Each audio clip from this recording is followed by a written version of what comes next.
Hello, this is Harida and welcome to today's video.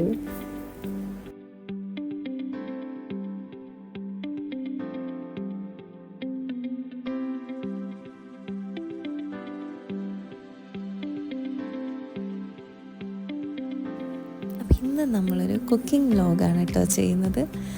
Chocolate പുഡിങ്ങിൻ്റെ റെസിപ്പിയാണെന്ന് ഞാൻ കാണിക്കുന്നത്. എൻ്റെ ഹസ്ബൻഡിനും മോനും എനിക്കും ഒരേപോലെ ഇഷ്ടമുള്ളൊരു സാധനമാണ് ചോക്ലേറ്റ്. അപ്പോൾ ഞാൻ ചെയ്യുന്ന ചോക്ലേറ്റ് പുഡിങ് ഉണ്ടാക്കിയിട്ട് കൊടുക്കാമെന്ന്. അപ്പോൾ നിങ്ങൾക്ക് കൂടി അത് ഷെയർ ചെയ്യാമെന്ന് വിചാരിച്ചു.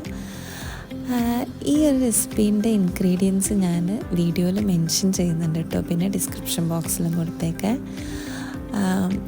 ഇതെന്ന് പറഞ്ഞാൽ നമുക്കൊരു 10 to 15 മിനിറ്റ്സ് കൊണ്ട് പെട്ടെന്ന് കുക്ക് ചെയ്ത് തീർക്കാൻ പറ്റുന്നൊരു സാധനമാണ് ഈ റെസിപ്പി. ഒരുപാട് സമയം നമ്മൾ സെറ്റ് ചെയ്യാൻ വെക്കേണ്ട, വളരെ പെട്ടെന്ന് സെറ്റാവുകയും ചെയ്യും, കുക്ക് ചെയ്ത് തീർക്കാനും പറ്റും. ചൂടിലും തണുപ്പിലും നമുക്ക് ഈ സാധനം കഴിക്കാം കേട്ടോ.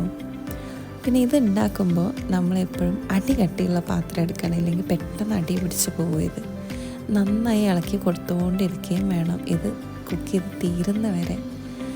അപ്പോൾ നമ്മുടെ ചോക്ലേറ്റും ക്രീമും ഒഴിച്ച് ബാക്കിയെല്ലാം നമ്മൾ പാലിൽ മിക്സ് ചെയ്ത് നന്നായി ഇളക്കിയതിൻ്റെ ശേഷം മാത്രം സ്റ്റവ് ഓണാക്കിയാൽ മതി. എന്നിട്ട് നന്നായി മിക്സ് ചെയ്തുകൊണ്ടിരിക്കണം. കാരണം ഫ്രഷ് ക്രീം ആഡ് ചെയ്ത് കഴിഞ്ഞാൽ അതിൻ്റെ ഇങ്ങനെ കട്ട ഇങ്ങനെ പീസസ് ആയിട്ട് കിടക്കുന്ന മാതിരി തോന്നും. അപ്പോൾ നന്നായി വിസ്ക് ചെയ്ത് നല്ല തിക്ക് കൺസിസ്റ്റൻസി ആവുന്ന വരെ അത് മിക്സ് ചെയ്യണം.